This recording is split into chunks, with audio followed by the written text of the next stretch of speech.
1 in 5 people over the age of 50 will get mild cognitive decline, meaning that their memory and concentration will start declining quite rapidly after this age. And honestly, if you ask me, I think that these statistics are outdated and the number is actually higher. In addition to that, we have an increased diagnosis of adult ADHD because everyone is doom scrolling and they get the TikTok brain. So today's video is all about improving your concentration and your memory in the short term and the long term as well. My name is Dr. Elena Saranova and I hold a PhD in stem cell biology from the University of Birmingham, and I've been a neuroscientist for over 15 years studying the human brain. I literally fell in love with the function of human brain, and that's the reason why I studied it for so many years, and I did my master's degree at the University of Sheffield studying translational neuroscience, meaning that I was studying the genetic applications that translate into clinical research specifically for neuroscience and neurodegeneration. And then I proceeded to do my PhD project, which kind of led me into the connection of neurodegeneration and NAD boosters such as NMN. This is something that we published last year in Cell Reports, and we basically showed how NMN rescues neurodegeneration. So in today's video, I will be sharing my top tips about how to preserve your cognitive function, how to push back the cognitive decline with simple things that you can implement on a daily basis. So please like and subscribe because it would mean the world to me, so I can keep on producing useful content for you guys. So let's go. So tip number 1, right? So we previously have talked about the effect of insulin resistance on the human body and the human brain in general, right? So basically what happens is that if you spike your insulin first thing in the morning, it basically sends your blood glucose levels on a roller coaster all day long. So that's the reason why I don't recommend having your coffee with sugar in the morning. I do love my coffee and I'm opting in for a keto coffee from Hunter and Gather, this one in particular, and I don't have any affiliation with the company. It's just my personal favorite. It has an amazing vanilla flavor and it doesn't spike your insulin. It provides you with ketones through the MCT oil addition, which means that your brain stays in ketosis in the morning and you can actually boost your productivity this way. And I know that a lot of you are taking some mushroom coffees and you're kind of hoping that it's going to do something to your brain, to your memory, focus and concentration. However, I'm not taking any of the mushroom coffees myself at the moment. I don't think that they actually do much when it comes to long-term benefits of focus and concentration. We're going to talk about why just in a bit, but just the overview of how I set up my morning for success and to make sure that I maximize my productivity is I stay in ketosis for the first block of deep work that I'm doing. So I basically am fasting in the morning. I have my first meal of the day a bit later, around 11 or 12, and before that I just have my keto coffee. And of course, I'm listening to 40 hertz frequency. I might have mentioned that before as well, which is basically a tool that makes your brain function much better. And why is that? Is because you basically trick your neuronal cells. You basically trick your neuronal cells into thinking that they're basically in deep sleep, and what they're trying to do is that the microglia, the cells that are the housekeeping cells in your nervous system, are starting to basically clear out the different toxins that are floating between your neurons, because this is their function. It's like a wavy function that they're implementing when they are in deep sleep, and they're basically being tricked into thinking that this is what's currently happening when you're listening to 40 hertz frequency. When you're doing your emails, when you're walking around and having your coffee, you can just plug it into your headphones and listen to this frequency for free. So you can find it on YouTube or Spotify. Just type in 40 hertz frequency, and this is not some mumbo jumbo or some alternative medicine solution, because there is actually a human clinical study in dementia patients showing that they can improve the symptoms that these patients are experiencing and improve their memory and concentration by just giving them this frequency to listen to in the morning.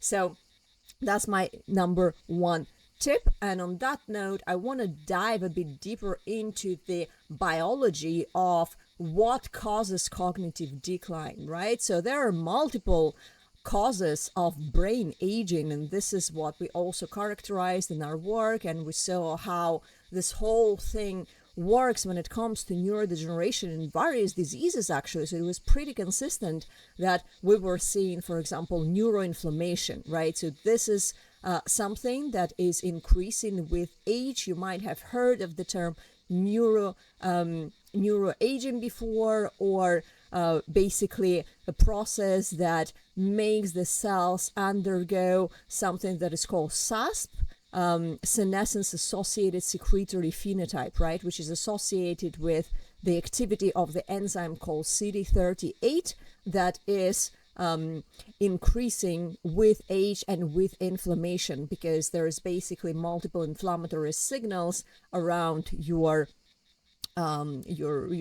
tissue, your body, or your brain that signal that there is inflammation here. So CD38 is increasing with age in our tissues, and with that, what it does is it basically drains your NAD levels. So NAD is the master regulator of human health, as previously have mentioned here on the channel, and my PhD led me into looking into the connection between NAD metabolism and neurodegeneration and what happens there. And this is how I started NMN Bio, or anti-aging supplement company, because we do create solution to fight off all of these hallmarks of aging, including our newest product called NAD Brain, which was formulated specifically to slow down the aging process in the brain. Because what it does is it fights off the neuroinflammation, as we discussed. It fights off the oxidative stress, which is also increasing with age, because you do get more dysfunctional mitochondria floating around in your cells.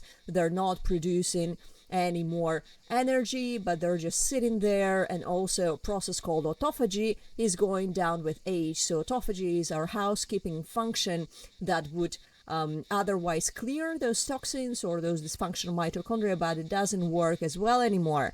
And all of these molecular processes basically lead us to having worse memory and concentration.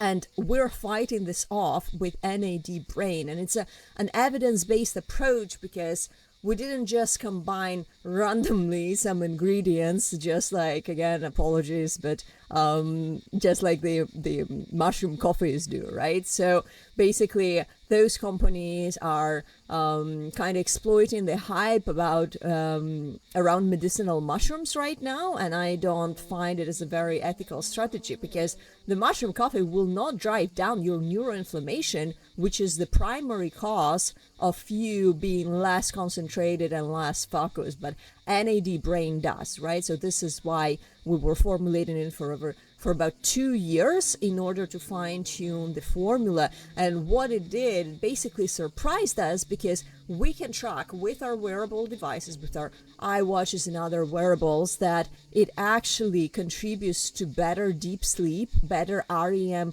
sleep, and overall better cognitive and physical recovery, because it also drops the resting heart rate.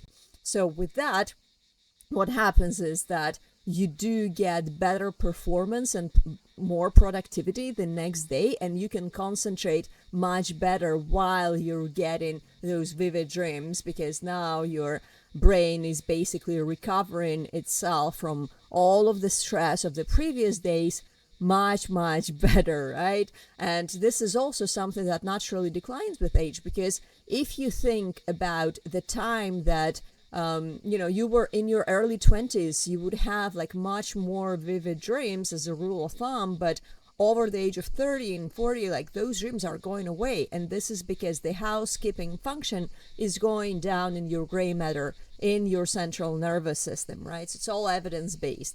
So with that in mind, I want to talk about a systemic approach to health, right? So basically, people are not educated about how to maintain peak cognitive and physical function at school. No one's telling you this, and you kind of have to find it out yourself. But there are no excuses anymore because we have so many resources available, and actually there is an easy way to define what you need to do for yourself, specifically how to take an individualized approach in health and longevity and maximize it. And this is to basically think, what is the system that you interact with? So for example, say you and productivity, right? And there are a couple of examples here. Maybe there are a couple of subsystems here. So let's say you and sleep. So what usually happens is that people interact with this world in different systems. And this is a bit of a generic concept, so bear with me. I'll try to kind of explain as much as possible. So one system is me and entertainment and staying up until late with, chatting with friends or having a drink. And another system is me and sleep, right? So this is a different system. So now, depending on which system you want to get the bonuses of, like this is how you structure your actions. Sounds pretty cool, right? So if you stay up until late and have some drinks with your friends, you're going to get the bonuses of entertainment and the consequences of actually having bad sleep, because alcohol hinders your sleep and it disrupts sleep architecture. If you want the bonuses from the system of productivity, it's better to align yourself with the goals of the system of me and sleep, right? And go to sleep early, create an ambient environment in your house after sunset, maybe dim some lights, and you can use red blue light blocking glasses as well, that I'm using as well. And I'm using the ones from Filter Optics that I quite like. And with that in mind, if you do have a consistent time that you go to sleep, you will inevitably be having much better productivity and much better sleep architecture, which will contribute to better memory and focus within a few weeks.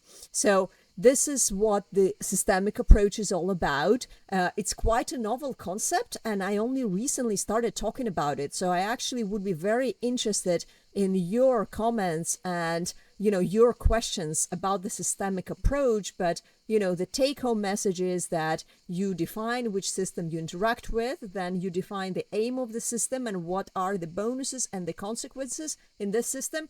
And then with that in mind, you define your role in the system. And to kind of take it one step further, you can also do something like a 30-day challenge, for example, right? So those are pretty popular with fitness apps, like 75-day challenge, which do push your personal boundaries and make you deliver. Because if you don't do something for a day, you fail the challenge. So here you can actually start with a 30-day challenge for your brain, right? And you can define a couple of actions that you will be doing on a daily basis to kind of take this whole systemic approach more seriously. So let's say that one of the actions that you will define doing in the morning is to work fasted for a couple of hours, right? Instead of just having breakfast if you're not even hungry, just because this is what you're used to. Another action to define for a 30-day challenge would be going to sleep at one particular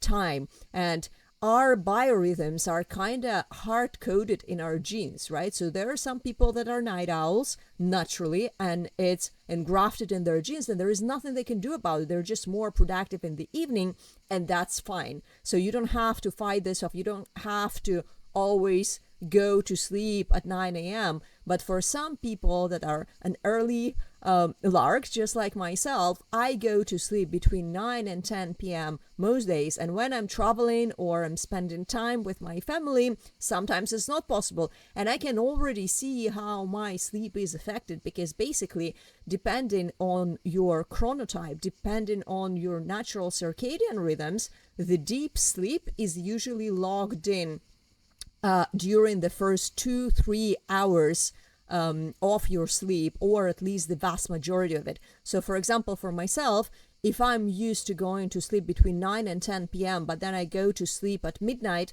I will track with my iWatch that I actually didn't get enough deep sleep. And then I will be catching up the next night if I'm gonna go to sleep between 9 and 10 p.m. Does this make sense?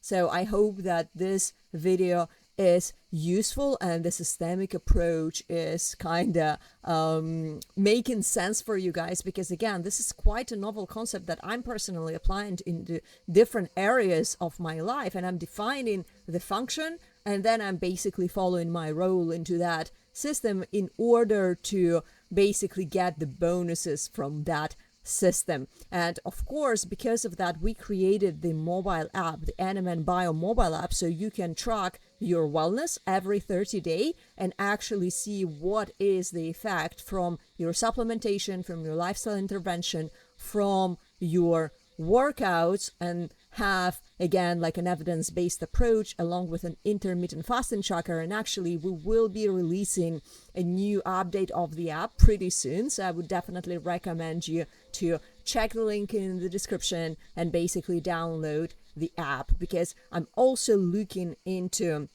you know, how does my supplementation changes my body and my physical reactions, you know, to different kind of supplements. So my new favorite morning routine is to actually take the morning bundle that contains NMN, TMG, and then of course the NAD brain, and I can see the results of my productivity on a daily basis. I also am using an app called Welltory, also not an affiliate but just a personal preference, that can be linked to other productivity apps such as Time Rescue, for example, and then you can track both your sleep and your productivity during the day, and you can see the correlations from the actions that you're doing. So now you're having, you know, you're building an evidence-based approach to health for yourself. So once again, it would mean the world to me if you would like and subscribe and share this video with your loved ones, your friends that might find this information useful.